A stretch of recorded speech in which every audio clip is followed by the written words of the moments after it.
What happened to Eustace Conway, the tenacious survivor from mountain men? For years, he has been the face of wilderness life, demonstrating how to flourish off the grid and accept nature's raw beauty. But recently, viewers have noticed something strange. Eustace has been absent from the program. Has he retired for good? Has he gone on a brave new adventure that the cameras couldn't capture? Is there more to his disappearance? Stay tuned as we dive into the life, mystery, and future of one of television's most intriguing outdoor personalities. You may recognize Eustace Conway as the star of TV series that make you wonder if you could survive even 10 minutes in the wild. But even before he became famous on television, he was creating waves. He was the focus of Elizabeth Gilbert's The Last American Man and Sarah Vowell's adventures in The Simple Life. Why? Because Eustace is more than simply an outdoorsman. He's a true wilderness magician. This is a man who appears more at ease creating survival kits in the rainforest than most of us do lazing in our Wi-Fi-enabled living rooms. And let's be honest, the entire mountain man aesthetic, long hair, basic clothing, and hands that appear capable of building a log home out of toothpicks, only adds to his allure. So, how did Eustace Conway become the legend that we know today? Let us take a trip back in time. Eustace was born in 1961 in Columbia, South Carolina, as the son of Eustace Robinson Conway II and Karen Conway. He grew up with 3 siblings, Judson, Walton, and Martha, but let's be honest, none of them live off the land on national TV. Eustace's interest in nature began early, and some feel it was impacted by his family's repeated relocations. Whether it is true, his upbringing was rooted in the natural world. His mother and grandmother were not particularly tech-savvy. Instead, they enjoyed trees, animals, and outdoor activities. Involving dirt beneath your fingernails? In reality, Eustace spent the first 17 years of his life sleeping outside. While the rest of us were sheltered in cozy suburban houses, Eustace was camping in the mountains near Asheville, North Carolina. And get this, the area he called home was part of Camp Sequoia, which his grandpa created in 1928. So, while his suburban upbringing in Piedmont may have seemed average, his wilderness training began long before the television cameras arrived. When you read about someone growing up in the woods and surviving off the earth, you may think that their family was struggling financially. That was not the case with Eustace Conway. His parents and grandparents were not just well-educated, but also avid nature enthusiasts. For them, the forest was more than simply a picturesque background for a picnic. It was their laboratory. They enjoyed studying wildlife, doing experiments, and using the outdoors as their own discovery channel. Eustace's father, Eustace Robinson Conway II, was more than simply an academic. He was a world-class chemical engineering professor who knew his way around the periodic table and the great outdoors. He frequently took young Eustace on adventures, ranging from plant identification treks to whitewater canoe journeys. Between kayaking over rapids and learning to weave baskets, Eustace evolved into a jack of all trades. Swimming, rock climbing, horseback riding, and archery, he could do it all. He looked like a human-sized Swiss Army knife, but Eustace felt that wasn't enough. By the age of 17, he was yearning something bigger, or perhaps quieter. He fled home to live in a teepee in the woods, which some may label youthful rebellion, while others may see as simple brilliance. Yes, that is a teepee. While other adolescents were worrying about high school crushes and arguing for a later curfew, Eustace was finding out how to start a fire and roast his food. Eustace saw what some would call roughing it as freedom,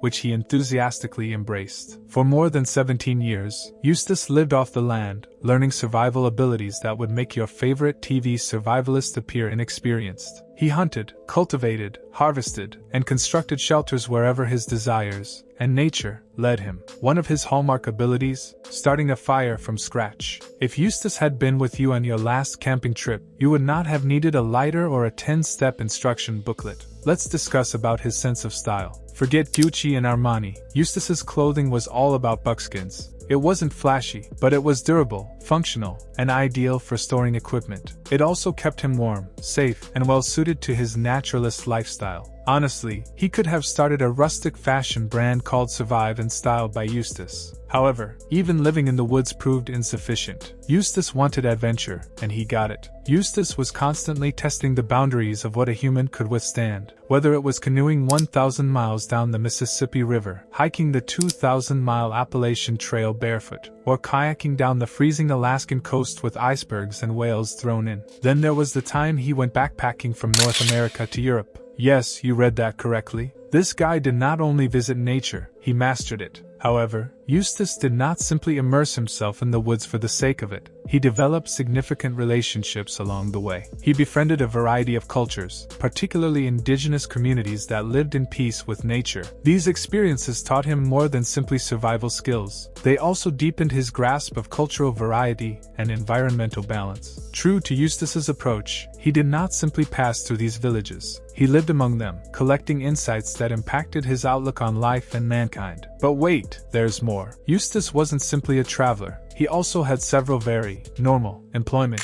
As normal as it gets for a wilderness expert, right? He served as a federal interpreter at Chaco Canyon National Park in New Mexico and a state naturalist at Crowder Mountain Park in North Carolina. Both positions were an ideal fit for him. Consider having one of the world's best naturalists oversee your park's growth. Crowder Mountain blossomed under his care, demonstrating that Eustace thrived in nature rather than simply surviving. Of course, with parents and grandparents who were dedicated educators, it was only a matter of time before Eustace began teaching and sharing his extensive knowledge of Native American traditions. Eustace Conway's life is more than simply a journey. It's a lesson in environmental ethics and cultural history. He began speaking on ecological challenges and sustainable living, and his unique viewpoint, along with his hands-on experience, established him as a sought-after instructor and prominent voice in environmental advocacy. Eustace's life may be defined as a combination of outdoor survival training and reality show drama. His exploits and difficulties were about more than simply survival in the wilderness. They also explored how humans adapt to their surroundings. Whether it was a near call or a hard-earned win, Eustace used those moments to tell stories that enlightened and delighted his audience. Let's be honest, how many people can say they converted their favorite pastime into a full-fledged job and a steady paycheck? Eustace is living proof that following your aspirations can be rewarding, though it definitely helps if your dream involves surviving in the wild. At first appearance, you'd never think Eustace was renowned or affluent. With his long hair, buckskin attire, and minimalist style, he appears more like a time traveler than a popular TV personality. But don't be fooled by his rustic appearance. His bank account says otherwise. Eustace owns a large plot of land, has a net worth of more than $200,000, and operates Turtle Island Preserve, a charity now worth millions of dollars. Who knew living in the 1800s could be so lucrative? Turtle Island is more than simply a patch of property. It's Eustace's passion project. He risked everything to acquire 30 acres, which he ultimately expanded to over 1,000 acres, all with the goal of preserving nature and fostering self-sufficiency. Consider it his version of Disneyland, with less roller coasters and more goat milking. The facility is a non-profit that combines history, nature, and a hands-on crash school in survival skills. It's a return to the days before modern technology and takeaway pizza took control. On Turtle Island, everything revolves on self-reliance. Gardens are grown, collected, and transformed into food. Tools are constructed, herbal cures are prepared, and fires are kindled for warmth, cooking, and even smelting materials. If you go, don't anticipate a 5-star hotel. Accommodations consist of cozy, basic cottages built of bamboo and wood. Forget about luxurious baths and a sophisticated kitchen. You're roughing it Eustace style. Honestly, it's probably for the best. No one wants to start a kitchen fire in a wooden house. Eustace's concept for Turtle Island was straightforward. Maintain a little piece of Earth in its original, unadulterated form and allow people to experience life without contemporary distractions. He intended to show the world what the globe looked like before human progress and natural calamities disrupted everything. While he has mainly succeeded in preserving the place loyal to its origins, Eustace has had to make a few concessions. For starters, he has become more approachable over time. Instead of retreating into the woods for months, he is now available to visits, interviews, and sharing his expertise with the world. And he's somewhat updated his outfit. Eustace exchanged his rough buckskins for trousers, a shirt, and, on occasion, a hat to keep the sun off his face. It's a slight update, but even mountain guys deserve a fashion makeover. Eustace Conway's life shows that you don't need Wi-Fi or a flat-screen TV to be happy or rich. Whether milking goats, constructing fires, or living his dream on Turtle Island, he has carved himself an own route that encourages people to connect with nature. Let's be honest, How many of us could survive a weekend in the woods, let alone make it a lifetime career? Eustace isn't simply surviving off the land, he's living his best life. Eustace Conway may have started off as your local mountain man, but he's now become a true wilderness superstar. He has been featured in magazines and interviewed. Eustace has walked into the spotlight more times than he can remember, and when he feels like it, he owns it. He even influenced Elizabeth Gilbert's novel The Last American Man. If you've read the book, you'll recognize him on the back cover, appearing like he walked straight out of a frontier survival guide, calm, tough, and blissfully unconcerned about the mayhem of contemporary life. Gilbert was not the only one to highlight Eustace. He has been on several radio series, including Sarah Vowell's Adventures in the Simple Life and Ira Glass' This American Life. Of course, there's his starring role on the History Channel's Mountain Men, where Turtle Island Preserve became a fan favorite. The show began with Eustace teaching self-sufficiency and demonstrating how to connect with nature, basically, his version of Netflix and chill, but with goats and firewood. But Eustace didn't stop there. He enlarged Turtle Island to include more guest-friendly amenities, allowing guests to experience nature without feeling as if they had fallen onto the set of Cast Away. Eustace's popularity grew exponentially as word spread. He moved from being the town's mystery woodsman to a national superstar, inspiring a new generation of aspiring naturalists ready to live a simple life under his expert instruction. Unfortunately, just when Eustace believed he had earned a tranquil retirement, fate tossed him another curveball, a lawsuit. Someone concluded that his cherished land did not match certain government criteria. Seriously, who needs official standards when you're milking goats and producing fire from scratch? True to usual, Eustace came back with courage and tenacity, finally triumphing. The incident further cemented his image as a warrior and drew in more Mountain Men viewers eager to meet the man behind the tale. But just when it looked like Eustace and Mountain Men were a marriage made in rustic paradise, he startled everyone by exiting the show. Rumors abound. Was it the money, the celebrity, or the never-ending camera crew? In typical Eustace way, the solution was considerably easier. For a man who has lived like a bird, continual public scrutiny began to seem like a cage. The cameras and staged programs did not scream. One with nature. Eustace has always preferred to live independently, surrounded by nature. The continual attention, and likely a lot of paperwork, wasn't part of that idea.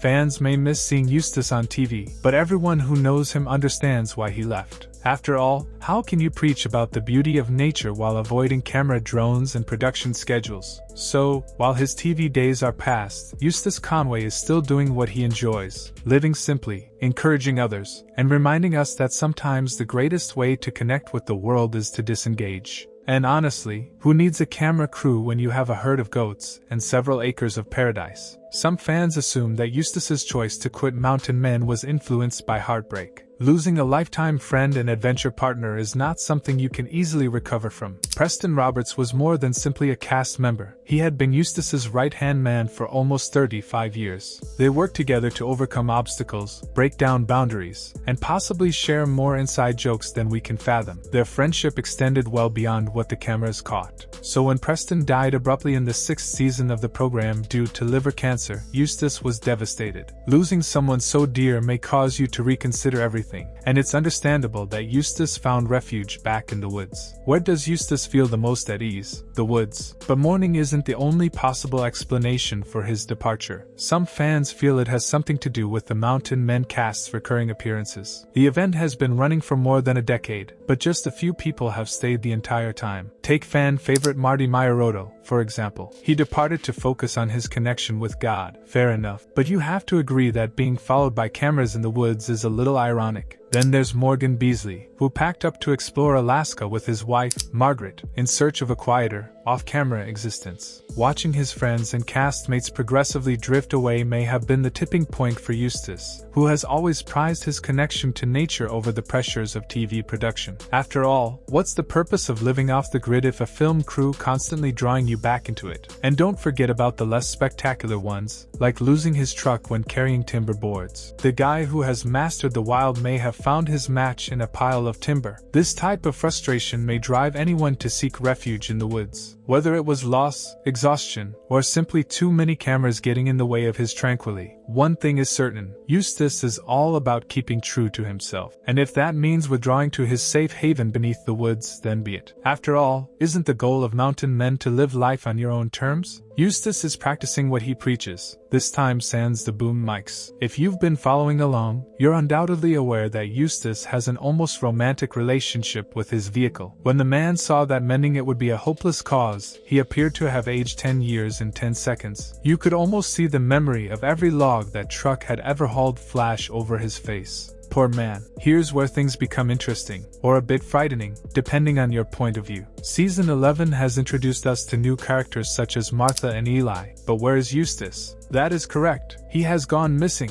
It's like your favorite comedy omitting an episode featuring its main character. Fans have already begun to speculate. Is Eustace retiring? Is he off the grid working on some enormous nature project? Or did he choose to take a much-needed vacation? So grab your popcorn, because the drama didn't last long. Turns out, our buddy is returning. His name is already at the top of the next season's cast list. Crisis averted. Eustace appears to be continuing to teach us about survival. Even when he's not on television, Eustace is enjoying his best life. The man has a large internet following and is still doing what he does best, exploring the great outdoors and inspiring others to enjoy nature. In fact, he's been making waves in teaching with programs that combine outdoor survival skills with traditional. Eustace's tactics extend beyond just survival in the wild. He teaches the art of not getting lost, combining practical skills with a wealth of wilderness understanding. The best part is that it's all done for charity. Wow, talk about giving back. People, whether students or experienced explorers, are learning to live off the earth. If it does not scream peak Eustace, I am not sure what does. He had previously stated, "You've got to experience and love the natural world if you're ever going to care enough to protect it." Eustace says it with the zeal you'd expect from someone who spent the morning building fire with wood. To emphasize the point, he used a Ralph Waldo Emerson quote, "What you do stands above you and shouts so loudly that I can't hear what you're saying." Isn't that deep? But then, in the middle of his thinking, he pauses and his eyes light up. Wow, check out that squirrel, the largest one I've seen all week, up in that white oak. Philosophy and wildlife commentary compete for attention, but Eustace sees a connection between them all. He has dedicated his life to helping people reconnect with nature by teaching them wild poetry at his Turtle Island Preserve in Boone. Whether it's schoolchildren or business organizations substituting PowerPoint presentations for bow drill firemaking, hundreds have experienced this retro way of life. Since then, his story has become a living legend among outdoor aficionados. He got degrees while wearing buckskin at Appalachian State University, trekked the Appalachian Trail while living off the land, and even went across the United States on horseback since driving was too popular. Of course, he established Turtle Island, where he has been assisting people in trading Wi-Fi for wildlife and being more connected to the earth for over 2 decades. It's primitive and rugged, and Eustace believes it's precisely how life was intended to be lived. Eustace, all buckskin and rugged charm, graduated from Appalachian State, traveled the whole Appalachian Trail while living off the land, and even rode across the United States on horseback because, as he puts it, driving is simply too mainstream. Then he started Turtle Island Preserve, where he has been teaching people for over 22 years how to trade in their Wi-Fi for animals and live a more earthly existence. It's primitive and tough, and according to Eustace, that's how life should be. Let us now address the most often asked question: is Eustace Conway married? The quick answer is probably not. He keeps his personal life as secret as his wooded getaways. There are no wedding bands or social media postings from a mysterious partner, only Eustace, living his travels one reckless stride at a time. Isn't that what makes him so interesting? He's the person who demonstrates that sometimes the most real way to live is to go against the grain.